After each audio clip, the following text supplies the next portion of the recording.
मंजिल को मैंने चुना है तो चलना भी मुझे ही है। राह कभी आसान नहीं होगी ये मैं जानता था, पर जाने क्यों बार बार मन भटक जाता है। जुनून की रोशनी को निराशा का अंधेरा ढक जाता है। जुनून की रोशनी को निराशा का अंधेरा ढक जाता है। अब मुझे इस अंधेरे को हटाना है। चलते जाना है, बस चलते जाना है। मंजिल को अपनी पाना है। मन नहीं, अब मशीन बनकर आगे बढ़ते जाना है। मन नहीं, अब मशीन बनकर आगे बढ़ते जाना है। ख्वाबों को हकीकत में बदल कर आना है। ख्वाबों को हकीकत में बदल कर आना है।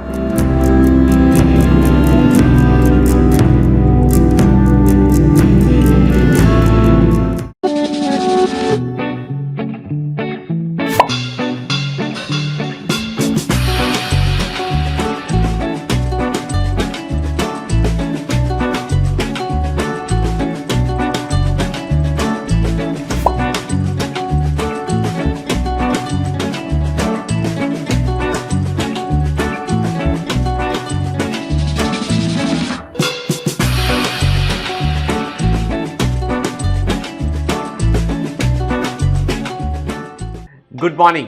हार्ट कनेक्ट के इस एपिसोड में आपका स्वागत है। आप में से कई सारे लोग बहुत सारी अलग अलग तरह की समस्याओं को हमें मेल करते हैं। कुछ ऑडियो फॉर्मेट में होती है, कुछ ईमेल के फॉर्म में होती है। वीडियो फॉर्मेट में तो अभी तक कुछ भी नहीं आया मेरे पास में। और अच्छी बात यह है कि धीमे धीमे जो प्रॉब्लम्स है वो कम होती चली जा रही है। कई लोग जो है वो ये लिखते हैं मेल में कि सर आपने इस एपिसोड में हमको ये प्रॉब्लम को डिस्कस किया था और जो हमारी भी प्रॉब्लम थी और उससे हमें फायदा मिला।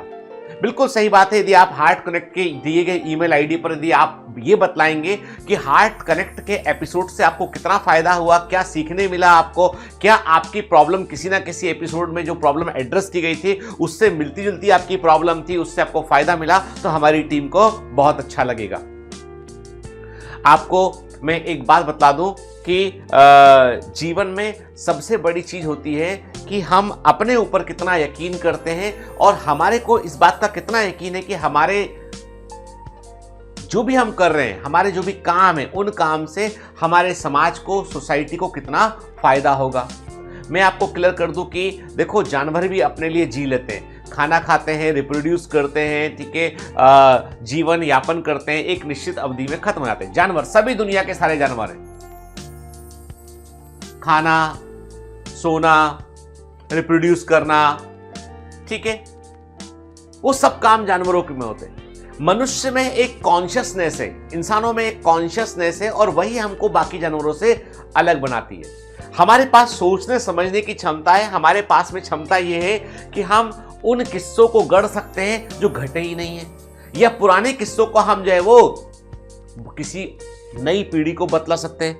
हमारे पास कम्युनिकेशन जो है वो सबसे स्ट्रांग है। दुनिया में सबसे स्ट्रांग कम्युनिकेशन यदि किसी एनिमल के पास है तो वो इंसानों के पास है। वो अपने हाव भाव से, बोलकर, बोली से अपनी बातों को वो सामने वाले को कन्वे कर सकता है।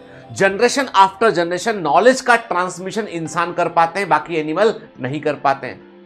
यदि आप खा रहे हैं, सो रहे हैं, शादी विवाह हो रहा है, बच्चे हो रहे हैं, ठीक है, जिंदा रह रहे हैं, बस ठीक है, चल रहा है काम, भाई चल रहा है, जब तक है तब तक काम चल रहा है, तो आप में और एक दूसरे किसी जानवर में एक फर्क कितना है ये बताइए। यदि आपने कोई इंपैक्ट क्रिएट नहीं किया है, कुछ आपने ऐसा नहीं किया है जिससे कि जो है दूसरों की जिंदगी पर असर होता हो, चाहे अब आप बोलोगे सर किसी इंसान के लिए क्या अच्छा करना है, अरे मैं कहता हूं तुम कुछ हरे पौधे लगा दोगे ना, उन प्लांट का तुम ध्यान रखोगे ना, ग्रीन प्लांट्स लगाओगे, ट्री बनने तक उनकी देखरेख करोगे, तो तुमने इन्वायरमेंट के लिए बहुत कुछ किया है। मैं कहता हूं एक आदमी है, किसी से बात नहीं करता है, इंट्रोवर्ट है, उसे किसी से दुनिया में किसी से मतलब नहीं है, उसको एकदम सेल्फिश, स्वार्थी, किसी से बात नहीं करना, किसी की मदद नहीं करना, लेकिन वो आदमी क्या करता है, किसी खेत में जाके 4 पेड़ लगाता है, रोज पौधे में पानी देता है, जो बड़े बड़े पेड़ बन जाते हैं, उन पेड़ों का ध्यान रखता है और एक दिन वो बहुत बड़े बड़े दरख्त बन चुके होते हैं। वो आदमी ने बस जिंदगी में यही काम किया है। आप बताइए, दूसरा एक आदमी है जिसने जो है वो कोई इंसानों की सेवा की, कुछ दूसरा काम किया है। आप बोलोगे सर वो दूसरा वाला सही काम कर रहा है, मैं बोलता हूं पहले वाले ने भी क्या गलत किया है, उसने भी सही काम किया है। जरूरी नहीं है कि आप जो है वो इंसानों के लिए कुछ करें। यदि आप जानवरों के लिए, आप पर्यावरण के लिए, पॉल्यूशन के लिए, किसी भी चीज के लिए आप कुछ अच्छा सुधार कर सकते हैं ना, तो आप सार्थक है जीवन आपका। आप बाकी जानवरों से डिफरेंट है। फिर सोचना इस बात को जो मैं कह रहा हूं आपसे। आज भी हम जो है हार्ट कनेक्ट में कुछ प्रॉब्लम्स को लेंगे हम। मेरा जो इस सीरीज का जो पर्पस है वो यही है कि परिवर्तन आना चाहिए, चाहे हमारे दिमागी स्तर पर आए, चाहे जमीनी स्तर पर आए, परिवर्तन आना चाहिए और हम सोचने पर मजबूर होना चाहिए। क्योंकि पूरी दुनिया इस समय इंटरटेनमेंट में लगी हुई है कि उसने उन्हें चाहे रील्स हो, चाहे शॉर्ट्स हो, चाहे यूट्यूब हो, चाहे इंस्टाग्राम हो, चाहे कुछ भी हो, जितने भी सोशल मीडिया प्लेटफॉर्म है, फेसबुक हुआ है ना, तो और भी नए नए प्लेटफॉर्म आ गए, टिकटॉक के बहुत सारे ऐसे प्लेटफॉर्म है। तो पूरी दुनिया लगी हुई है इंटरटेनमेंट में, मीम्स देखने में, चुटकुले बनाने में, है ना, उसमें लगी हुई है। तो ऐसे में कुछ लोगों को तो आपसे कम्युनिकेट करना पड़ेगा सही और गलत के लिए। आपके दिमाग को मार्केट, बाजार की जो व्यवस्था है, सोशल मीडिया है, जो डिजिटल मार्केटिंग है, वो आपके दिमाग को हैक कर रही है। वो आप सब, हम सब धीमे धीमे कठपुतली बनते चले जा रहे हैं और हमें इस कठपुतली बनने से अपने आप को रोकना होगा। हमारी डोर दूसरों के हाथ में नहीं होना चाहिए, हमारी कमांड हमारे। हमको लग रहा है कि नहीं, हम तो बहुत होशियार हैं, लेकिन वो होशियारी आपके दिमाग में डाली गई है और वो होशियारी जिससे कि उन लोगों का हित बनता है जो आपको इन्फ्लुएंस कर रहे हैं। राइट काइंड ऑफ इन्फ्लुएंसर की भी बहुत आवश्यकता है समाज में। मैं मानता हूं कि इस मामले में कुछ लोग ऐसे हैं जो बहुत अच्छा कर रहे हैं। जैसे मैं बहुत ज़्यादा तो नहीं देखता हूं इसको, लेकिन मैं देखता हूं कि जो कभी कभी मैं सदगुरु जो हैं उनके कुछ वीडियोस मेरे को अभी हाल ही में कभी ट्रेवल कर रहा था तो मैंने देखे, कुछ उनके ऑडियो सुने, वीडियो देखे।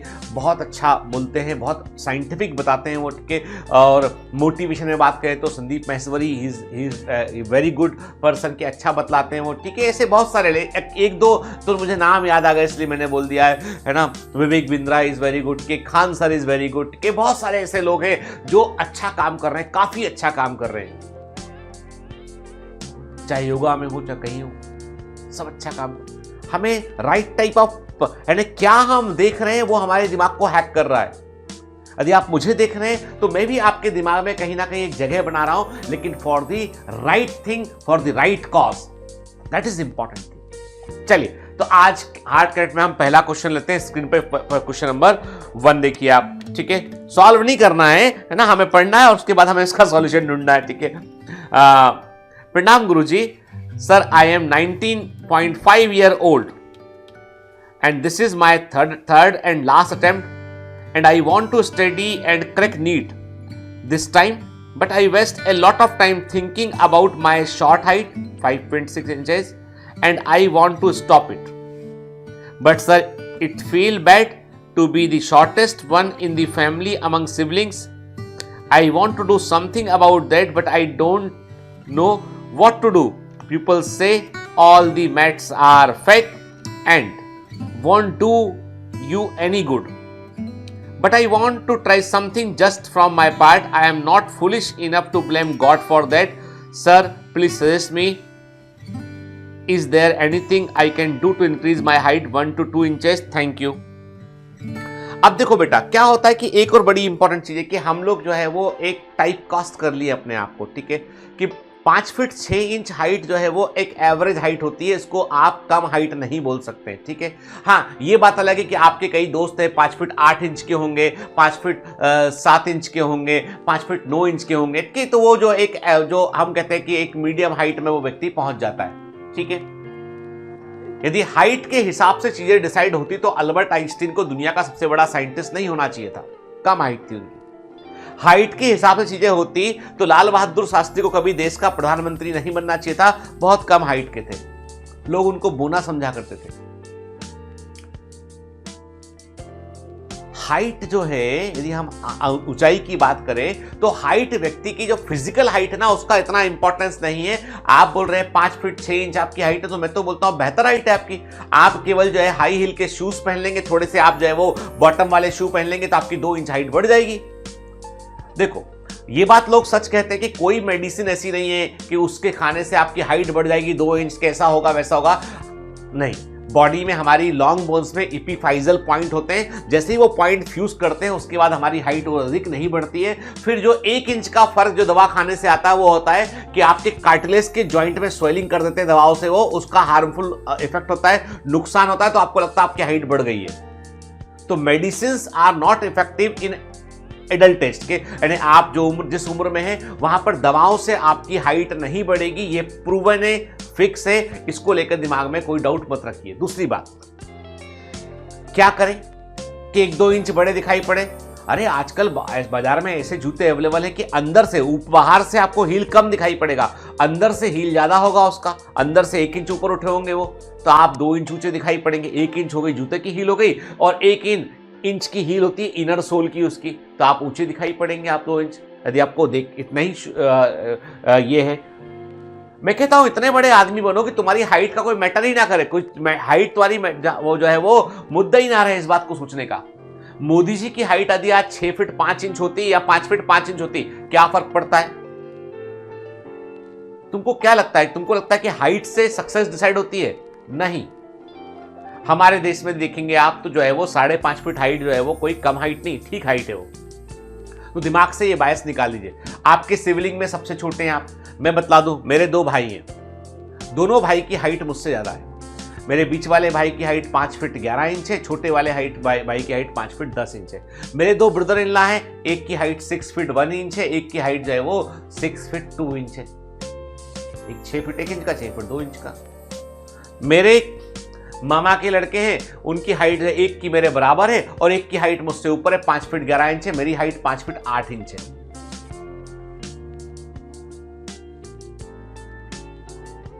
मतलब मैं देखता हूं कि मेरे परिवार में जो तुम्हारी समस्या है, तो यदि मैं अपने लड़कों में, फैमिली में सारे कजिन्स में अपने आप को और सगे भाइयों में शामिल करूं तो मुझे लगेगा कि एक कजिन मेरे बराबर हाइट के, बाकी सब उससे लंबे हैं, और मेरा एक कजिन 6 फीट 4 इंच का है, 6 फीट 4 इंच का है। ये तो मैंने हाइट की बात बताई। अब बात करते हैं कि किसको लोग जानते हैं और किसका इंपैक्ट है समाज में। ठीक है, कौन कुछ अचीव किया, बाकी तो आप समझ ही गए होंगे। सबसे लंबा कजिन जो है आज तक स्ट्रगलिंग मोड में है। हाइट किस चीज की हाइट? हाइट होती है कि तुमने काम क्या किया, क्या अचीव किया तुमने, क्या तुमने हासिल किया है, समाज में तुम्हारी पोजीशन क्या है, वो तुम्हारी ऊंचाई तय करती है, और वही सच्ची ऊंचाई है। 2 इंच छोटे 2 इंच बड़े होने से फर्क नहीं पड़ता है। फिल्म स्टार यदि हम देखें तो कई सारे फिल्म स्टार ऐसे हैं जिनकी हाइट से, आमिर खान को देख लोगे आप, हाइट कम है उसकी, ठीक है। ऐसे देखोगे 5 फीट 7 इंच 8 यानी 5 फीट 6 इंच या 7 इंच हाइट है आमिर खान की, ठीक है। और ऐसी हाइट जो है सलमान खान की हाइट भी 5 फीट 8 इंच के 7-8 इंच के आसपास है। शाहरुख खान की हाइट भी, और तीनों के तीनों जो है वो फिल्म इंडस्ट्री को रूल कर रहे हैं ऑलमोस्ट। मतलब बड़े स्टार रहे, आज भी बड़े स्टार हैं वो, लेकिन ऐसे कई लंबे लंबे हीरो आए जिनकी हाइट 6 फीट से ऊपर थी, वो चले ना, ये चल गए। तो क्या भाई, लोग कहते हैं ना कि भाई हीरो तो ऐसा दिखना चाहिए, तो क्या सारे लंबे हीरो चल जाएंगे? ये भी पॉसिबल नहीं है। फिल्म एक्ट्रेस की बात करो आप, तो आप पाओगे कि जैसे विद्या बालन है, कोई बहुत हाइट नहीं है, मैंने खुद देखा पर्सनली उनको, लेकिन कई एक्ट्रेस बहुत लंबी है। पूजा बत्रा बहुत लंबी थी, पूजा भट्ट कम हाइट में है, पर दोनों में कद में कितना फर्क है, दोनों के दोनों के वर्क के काम किए गए काम में कितना फर्क है। तो ये मत सोचो बेटा, दिमाग से निकाल दो भाई। ये सोचो कि तुम्हारी हाइट कुछ मैटर है ही नहीं है, तुमको तो जो है वो अपने अचीवमेंट की हाइट बड़ी करनी है, दैट इज इंपॉर्टेंट, ठीक है। नो मेडिसिन, जो दवा चाहिए वो चाहिए, अपने आत्मविश्वास की दवा अपने आप को चाहिए, ठीक है। मत सोचो कुछ भी ऐसा, ठीक है। तुम्हारी हाइट लड़की, अब कई लोग लगता है कि यदि मेरी हाइट ज्यादा नहीं होगी तो लड़कियां तो मुझसे बात नहीं करेंगी, लड़कियों को तो लंबे लड़के पसंद है। नहीं, मैं क्लियर कर दूं, लड़कियों को ना तो गोरे, ना सांवले, ना डार्क कॉम्प्लेक्शन के, टॉल डार्क एंड हैंडसम लोग कहते हैं। लड़कियों को वो सब जो है एक नजर में वो सोच सकती है, लेकिन उनको वो सबसे मतलब नहीं होता है। गर्ल्स केवल आपकी पर्सनालिटी से इंप्रेस होती है, आपके कैरिंग एटीट्यूड से, कि आप कितने कैरिंग हैं, आपकी पर्सनालिटी क्या है, कितने कंसर्न है आप उनके लिए, वो सबसे इंपॉर्टेंट प्रॉपर्टी होती है। तो वो लड़की वाला मसला भी नहीं होगा, सोचना मत इस बारे में, ठीक है ना। पढ़ाई पे फोकस करो, अपने अचीवमेंट पे फोकस करो, ठीक है, सब सही समय पर सही होगा। चलिए अगला क्वेश्चन लेते हैं। नेक्स्ट क्वेश्चन हमारे सामने स्क्रीन पर है।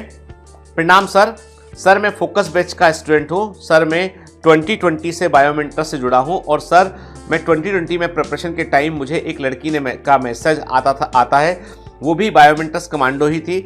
हम दोनों अच्छे दोस्त बनते हैं और साथ में प्रिपेयर करते हैं। धीरे धीरे हम लोग एक दूसरे को प्यार भी करने लगते हैं।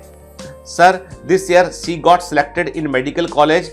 सर जब मेरा 2022 में सिलेक्शन नहीं हुआ तभी से मैं 2023 के प्रिपरेशन में लग गया और उसे इग्नोर करने लगा और पढ़ाई करने लगा। और अभी कुछ दिन पहले उसका मैसेज आया और मुझे बताती है कि मुझे किसी दूसरे लड़के ने प्रपोज किया है और मुझे बोलती है कि तुम मेरा केयर नहीं करते हो। सर अब मैं पढ़ नहीं पा रहा हूँ, मेरा पढ़ाई बहुत इफेक्ट हो रहा है। Sir please help me sir. देखिए मैं आपसे हमेशा एक बात कहता हूँ, आप सभी लोग टाइम फ्रेम को डिस्टर्ब कर दिए हैं आप लोग, ठीक है। मैंने ये बात आपसे इस सेशन के शुरू में भी कहा था कि टाइम, अब आपका ध्यान पढ़ने पर होना चाहिए, ठीक है।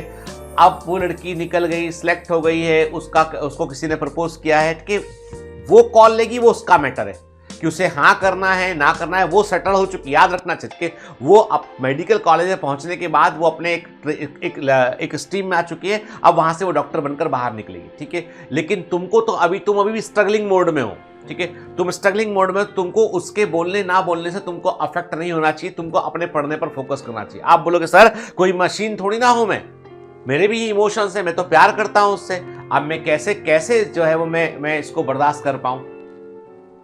प्यार करने के लिए भी औकात चाहिए होती है, याद रखना चाहिए। प्यार करने के लिए भी एक औकात चाहिए होती है और उसको बनाने के लिए आपको कोशिश करनी पड़ेगी। फिल्मों में अच्छा लगता है कि प्यार से दुनिया चल जाएगी, सब हो जाएगा, ऐसा हो जाएगा, लेकिन यदि आपकी हैसियत नहीं है और आप उस अचीवमेंट पर नहीं है तो वहां पर आपको प्यार, आपकी इच्छा हो सकती है पर आपको मिलेगा नहीं। सच्चाई बोल रहा हूं मैं, कड़वी बात, सच्ची बात कि प्रेम आपकी इच्छा हो सकती है पर प्रेम का अधिकार आपको नहीं है। आप बोलोगे क्या गरीब आदमी या असफल आदमी प्रेम नहीं कर सकता? कर सकता है, लेकिन उसके प्रेम की जो वाइबिलिटी है वो बहुत कम होती है। सफलता आपकी हर चीज की वाइबिलिटी को तय करती है, उसकी उम्र को तय करती है, उसकी ये नहीं बोलता हूं मैं कि हर सफल आदमी का साथ में सब कुछ अच्छा ही होता है, ठीक है, ये जरूरी नहीं है। पर एक इन जनरल रूल मैं आपको बोलूंगा कि इस समय आपको अपने करियर पर जो है वो फोकस करना चाहिए, अच्छी रैंक से, टॉप से सिलेक्ट करना चाहिए आपको। और ऐसे में क्या होता है, जो आपका है वो आपके पास लौट कर आएगा और जो आपका नहीं है, आप लाख कोशिश कर लीजिए, वो दूर ही चला जाएगा। प्रेम तात्कालिक नहीं होते हैं, प्रेम एवर चेंजिंग नहीं होते हैं। प्रेम या जो सच में सच्चा जो प्रेम होता है ना, वो यदि आपका है तो आपके पास लौट कर आएगा, यदि आपका नहीं है तो फिर चिंता क्या करना इस बात की? फिर क्यों चिंता करना, क्यों दूसरे की जिंदगी को नरक बनाना? अपनी लाइफ पे फोकस कीजिए। मैं वही बोलूंगा आपसे कि इस सब प्रपंच से, ये सब जो है मैंने कहा ना आपसे, ये सब मानसिक ताना बाना है कि ऑक्सीटोसिन का इफेक्ट है, बाहर निकलो इससे।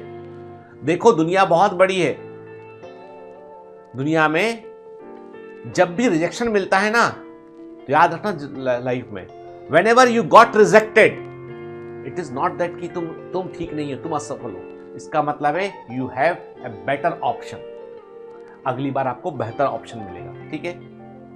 It is true for all the other things, materialistic, non materialistic, सब चीजों के लिए बात सही है, ठीक है। तो मैं बोलूंगा अभी तुम उसे भूल जाओ, उसे उसकी लाइफ जीने दो, उसको पढ़ने दो, उसको बैठ के, अच्छी बात है। और उसके जैसे दोस्ती है, उससे दोस्ती को दोस्ती के तरह, दोस्ती में प्रेम को जैसे ही घोलोगे ना तो जहर के समान होगा। जैसे चाय बनती है, चाय में शक्कर जरूरी है, थोड़ी शक्कर डालते हैं अच्छी लगती है, लेकिन चाय में तुमने आधा कप शक्कर डाल दिया, इतना मीठा हो गया कि वो तो पीने में बुरी है, मतलब पी नहीं सकते उसको, चाशनी बन गया, वो तो नहीं पी पाएगा कोई भी। दोस्तों में दोस्ती वाला प्यार ठीक है, जब दोस्ती में आप प्यार को इंडल्ज कर देते हैं ना गलत टाइम फ्रेम में, that is the biggest problem. और यही होता है, हम डिप्रेवेशन इफेक्ट में काम कर रहे होते हैं, हमारी जिंदगी में कोई दूसरा होता नहीं है। एक आदमी आया, दोस्त बनकर आया, उससे से प्यार कर लिए, उसी से भावनाएं प्रकट कर दी, फिर जब कोई संबंध टूटे तो दोस्ती भी गई और प्रेम भी गया। Please try to know the difference between friendship and the true love. एक चीज नहीं होते, अलग अलग चीज होते हैं, ठीक है। हर फ्रेंड तुम्हारा ट्रू लव हो जरूरी नहीं है इस बात की, ठीक है। आप उसे बेस्ट विशेष दीजिए कि बहुत अच्छी बात है, आप पढ़ाई पे फोकस करो, हम मुझे ही पढ़ाई पे फोकस कर दो, ठीक है। कीप थिंग्स नॉर्मल, टॉकेटिव, पर please focus on your studies, ठीक है। चलिए आज का हम आखिरी क्वेश्चन लेते हैं। Hello sir, how are you. मैं ईमेल इसलिए लिख रहा हूं क्योंकि मुझे डाउट हो रहा है कि मैं नीट की प्रिपरेशन करके सही कर रहा हूं कि नहीं। दरअसल बात यह है कि मेरा 5th अटेम्प्ट है और मैं फिलहाल आरआरआर बैच में हूं और पिछले 4 टेस्ट से मेरी रैंक कंसिस्टेंटली अंडर 40 में आ रही है, जो कि ठीक है, और मैं कॉन्फिडेंट भी हूं कि इस बार मेरा सिलेक्शन हो जाएगा। फिजिक्स, बायो, केमिस्ट्री सब अच्छी चल रही है, बट मेरे सारे दोस्त अब जॉब कर रहे हैं। मेरा बड़ा भाई जो कि सिर्फ 1 साल बड़ा है वो भी जॉब कर रहा है, और मैं यहाँ नीट की प्रिपरेशन कर रहा हूँ। उसने बीएससी की, फिर एमएससी की और अब जॉब कर रहा है और बोल रहा है कि 5 साल बाद उसकी सैलरी 1 लाख के आसपास हो जाएगी। मुझे ये लग रहा है कहीं मैं प्रिपरेशन करके गलती तो नहीं कर रहा।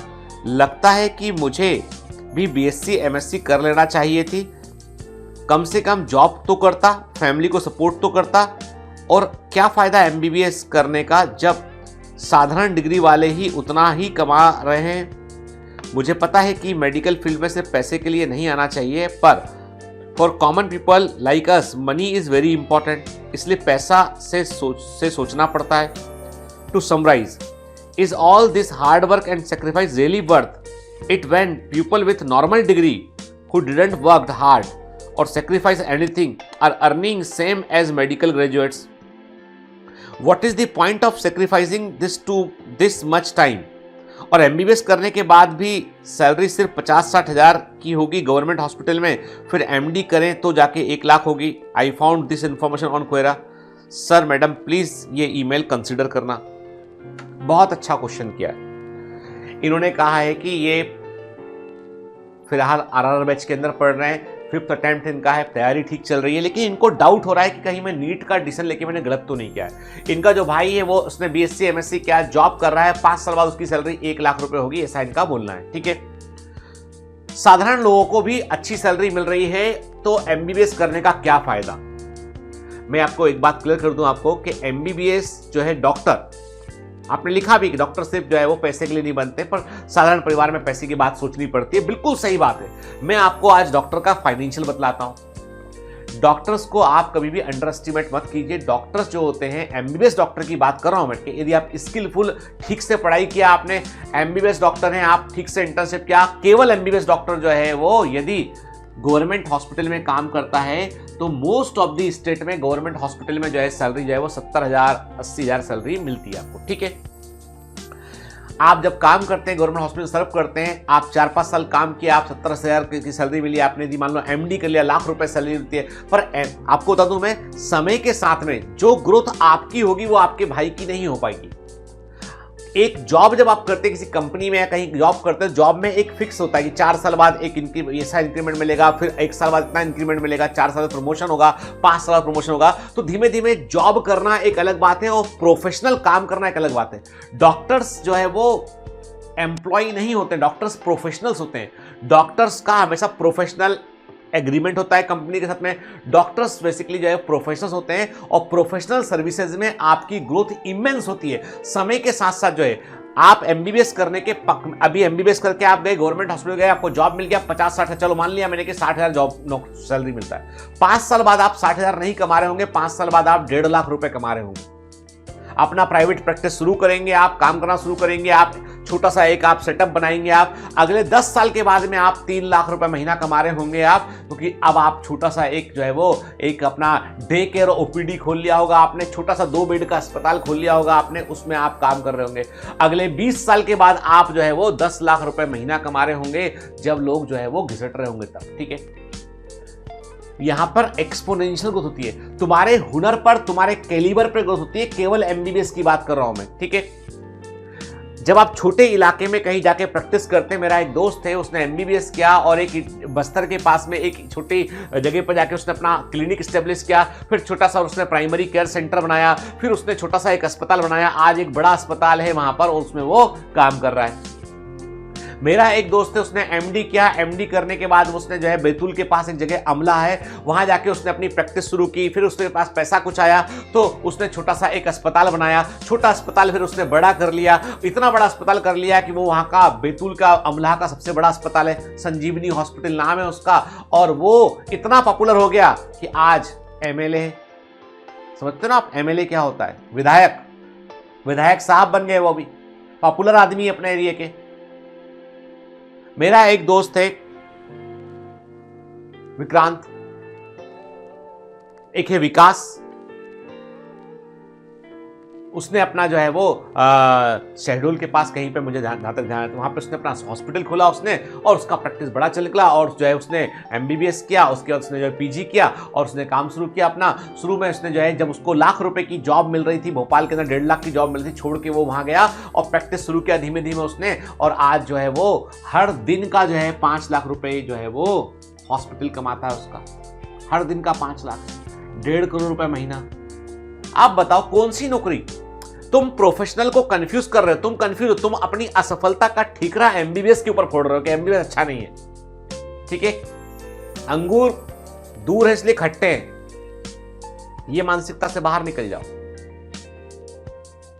सक्सेस जो होती है ना, वो डिपेंड करती है, आप याद रखिए, जॉब में आप बहुत अच्छा करें या अच्छा ना करें, जॉब चलती रहती है, मेमो मिलता है, डांट पड़ती है, प्रमोशन होते रहते हैं, काम चल रहा है, सरकारी प्राइवेट सब में काम चल रहा होता है। ठीक है, लेकिन यदि आप प्रोफेशनल हैं तो आपका एक्सपोनेंशियल ग्रोथ होती है, आपकी तेज ग्रोथ होती है आपकी। तो एमबीबीएस को कंपेयर मत कीजिए किसी और चीज से। आप बिल्कुल सही कर रहे हैं, आप आज बीएससी एमएससी करें मान लो आप, तो भी 5 साल आपको लग जाएगा। आप नीट निकाल लीजिए, एमबीबीएस कीजिए, 5 साल बाद आपका पूरा विचार चेंज होगा। और आप जब जो है वो प्रैक्टिस कर रहे हो, कहीं जाके आप काम कर रहे होंगे अपना, तो मेडिकल में आपको मेहनत करनी पड़ती है, इसमें कोई दो राय नहीं है, लेकिन मेहनत का रिटर्न आपको मिलता है, ईश्वर का आशीर्वाद मिलता है, पेशेंट्स की ब्लेसिंग्स मिलती हैं आपको, और पेशेंट जो है वो आपके लिए बेस्ट विशेष देते हैं। और साथ में आप मान सम्मान जो मिलता है आपको डॉक्टर के होने पर, वो कोई दूसरे प्रोफेशन में उतना मान सम्मान नहीं मिल सकता है। ठीक है, तो ये कंपैरिजन ठीक नहीं है। ठीक है, तो मुझे पूरी उम्मीद है कि आप और मेहनत करेंगे, 40 में जो रैंक आ रहा है उसको 10 तक लेके आएंगे आप। ठीक है,